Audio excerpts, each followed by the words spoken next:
আজ রেলের assistant loco pilot CBT-2 এর যে পরীক্ষা ছিল 19শে মার্চ 2025-এর ফার্স্ট শিফট এবং সেকেন্ড শিফট দুটোই কিন্তু ক্যান্সেল করা হয়েছে আজকে পরীক্ষাটা। কেন করা হলো দেখো, ওরা লিখেছে যে 19th March first shift exam cancel due to server issue.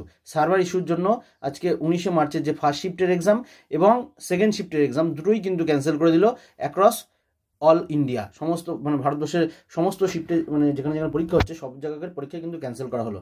ওরা সার্ভারের প্রবলেমের জন্য এই ইস্যুটাকে ওরা দেখিয়ে পরীক্ষাটাকে ক্যান্সেল করেছে এবং সমস্ত যে এক্সাম সেন্টার সেখানে দেখো এরকমভাবে ওরা একটা নোটিশ দিয়েছে, আমরা দেখাচ্ছি এখানে দেখো সব শিফটে। এটা ধরো হায়দ্রাবাদের ছেলেবেলেরা এরকম প্রচুর জড়ো হয়ে রয়েছে, পরীক্ষার 1-2 ঘন্টা পরে ওরা পরীক্ষা শুরু করতে পারেনি, ঠিক আছে। এটা বারাণসী, দেখো এখানে বারাণসী লেখা আছে, বারাণসীতেও কিন্তু ওরা শুরু করতে পারেনি। হিউজ ক্যান্ডিডেট এরকম ভিড় করেছিল কিন্তু ওরা পরীক্ষা দিতে পারেনি, আলটিমেটলি বাড়ি ফিরে আসছে। ধরো 400-500 কিলোমিটার সব জার্নি করে গিয়ে যদি এই পরীক্ষা না হয়, কীরকম একটা প্যাথেটিক ব্যাপার দেখো। তাহলে এত বড় একটা অর্গানাইজেশন সমস্ত দিক বিবেচনা করে ওরা কিন্তু টোটালটা পরীক্ষা নিতে পারলো না, ঠিক আছে, ওর ব্যর্থতা বলতে পারো। আচ্ছা দেখো, ওরা একটা নোটিশ দিয়েছিল এরকমভাবে যে যেখানে পরীক্ষা হচ্ছে না, পরে ওরা এটা টাঙিয়ে দিয়েছে দেওয়ালে যে that 2 days both shift will be rescheduled and allow candidates to leave the centers.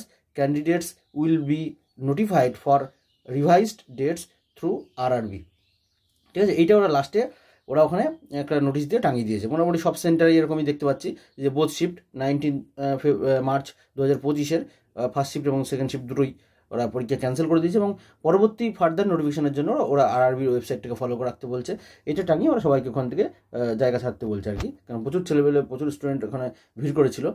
তো যাই হোক, এটা খুব একটা বাজে একটা ব্যাপার হলো। এত প্রিপারেশান নেওয়ার পরে, রাত মাস জেগে সব প্রিপারেশান নেওয়ার পরে, ছেলেপেলে টেকনিক্যাল এবং নন টেকনিক্যাল পোর্শন তোলার পরে যদি পরীক্ষাটা ক্যান্সেল হয়ে যায়, ঠিক আছে, এতটা জার্নি করার পরে সেটা খুব একটা প্যাথেটিক ব্যাপার হলো। যাই হোক, আগামীকাল পরীক্ষা আছে, সেটা এখনও ওরা নোটিশ দেয়নি। 20 মার্চ যে পরীক্ষা আছে সেটা, তার জন্য তোমরা ওয়েবসাইটটাকে ফলো রেখো। Thank you, by.